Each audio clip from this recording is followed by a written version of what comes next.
Hello all, welcome to Abhinaya's vlogs. ఒక ఎమ్మీయెస్ట్ khoa gulab jamun recipe చూసేద్దామండి ఇవాళ. సో ముందుగా మనం ఒక 1 లీటర్ ఆఫ్ మిల్క్కి ఆల్మోస్ట్ మేము ఇలా దగ్గర పడి స్టవ్ మీద పెట్టాక మనకు వచ్చిన క్వాంటిటీ వచ్చేసి 200 గ్రామ్స్ దాకా వచ్చింది. దీనిలోకి మనం MTR mix direct gulab jamun powder ఏదైతే ఉంటుందో అది యాడ్ చేసేసుకోవడమే. సో అది ఆల్మోస్ట్ 200 గ్రామ్స్ దాకా పడుతుంది అది కూడా. సో అండ్ దీన్ని బాగా మిక్స్ చేసుకొని నీట్ చేసుకొని అంటే మంచిగా మిక్స్ అనేది చేసుకుంటూ ఉండి అండ్ దాని తర్వాత దీన్ని మనం ముందుగానే ఒక షుగర్ సిరప్ ప్రిపరేషన్ అయితే చేసుకోవాలి. సో ఇలా షుగర్ సిరప్ ప్రిపరేషన్ చేసుకొని పక్కన పెట్టుకోవాలి మనము. దీనిలోకి మనం జామున్స్ యూజువలీ బయట ఆయిల్లో కూడా గోలిస్తారు, బట్ అలా చేస్తే ఆయిలీ టేస్ట్ స్మెల్ వచ్చేస్తుంది. అలా కాకుండా ఇంట్లోనే కాబట్టి మనం ఇంట్లో ప్రిపేర్ చేసుకున్న నెయ్యి ఇక్కడ యూస్ చేస్తున్నాము. దీన్ని మనం ఈ నెయ్యిలో వేస్తే మాత్రం చాలా టేస్టీగా ఉంటాయి.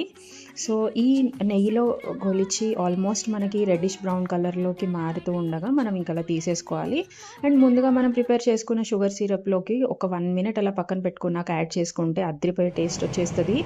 అలాగే కాదు, స్మూత్ అండ్ టెక్స్చర్ వచ్చేసి మాత్రం చాలా సాఫ్ట్గా ఉన్నాయి. డెఫినెట్లీ ట్రై చేయండి. Thank you for watching. Do subscribe.